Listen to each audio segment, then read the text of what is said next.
The little girl, Ella, couldn't contain her excitement as she clutched the Barbie doll to her chest. She had always loved dolls, but something about this one felt special, almost alive. Her mother, Sarah, was less enthused, especially after the cryptic warning from the elderly woman at the yard sale. But she dismissed it as harmless superstition and allowed Ella to keep the doll. That night, Ella placed the Barbie on her nightstand, propping it up so it could watch over her while she slept. The doll's lifelike eyes seemed to glint in the dim glow of Ella's nightlight, and Sarah felt an uneasy chill as she tucked her daughter in. "Good night, sweetheart," she said, planting a kiss on Ella's forehead. As she turned to leave, she thought she heard a faint whisper, but brushed it off as the wind outside. Unbeknownst to her, Ella's gaze lingered on the doll, her small fingers brushing against its cold plastic hand. That night, Ella dreamed of the ocean. She was standing on a beach under a moonlit sky, the waves lapping at her feet. The water was unnaturally still, the reflections of the moon dancing across its surface like ghostly figures. In the distance, a figure emerged from the water, a girl with pale skin and long dripping hair. She was holding a doll identical to Ella's new Barbie. The girl didn't speak, but pointed toward the water, her eyes filled with sadness and something darker, a quiet rage. Ella woke with a start, her heart racing. She glanced at the doll, which was no longer on the nightstand. Instead, it was sitting on the windowsill, its tiny hands pressed against the glass as if it were gazing longingly at the outside world. Ella blinked, unsure if she had moved the doll in her sleep. She carefully placed it back on the nightstand and crawled under the covers, telling herself it was just a dream. But deep down, an unease had settled in her chest, a sense that the doll's movements weren't entirely her doing. Over the next few days, strange things began happening around the house. Puddles of water appeared inexplicably, even in rooms far from any faucets. Ella's Barbie doll seemed to move on its own, always ending up near windows or doors that led outside. Sarah grew increasingly concerned when she found the doll sitting on the edge of the bathtub one evening, its plastic limbs damp to the touch. "Ella, did you put your doll here?"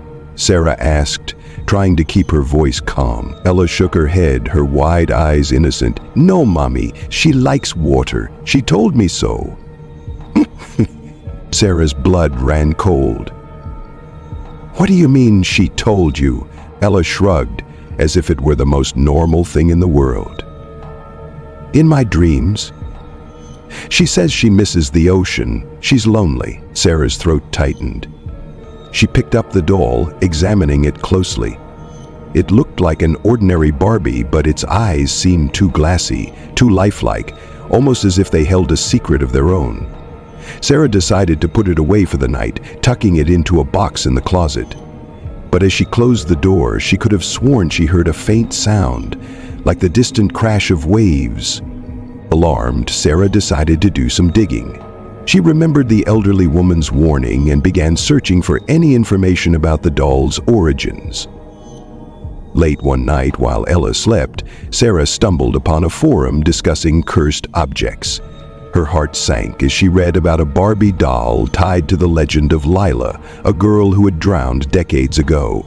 According to the stories, Lila's spirit was bound to the doll, and it sought out new owners, drawing them toward the water to fulfill its restless desires. Sarah's hands trembled as she read the final line. "Once the doll chooses you, it's almost impossible to break the bond." She clicked on a link to an old newspaper article.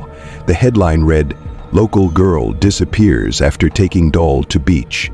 The story detailed a chillingly similar account of a child who had vanished, her last known possession being a Barbie doll that matched Ella's. The girl's mother had reported strange occurrences in the weeks leading up to her disappearance. The doll had disappeared with the girl, only to resurface years later at another yard sale. Ella's dreams became more vivid and terrifying.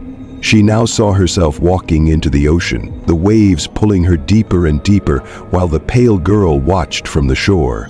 Each morning, Ella woke up soaked to the skin, her hair damp and smelling of salt water.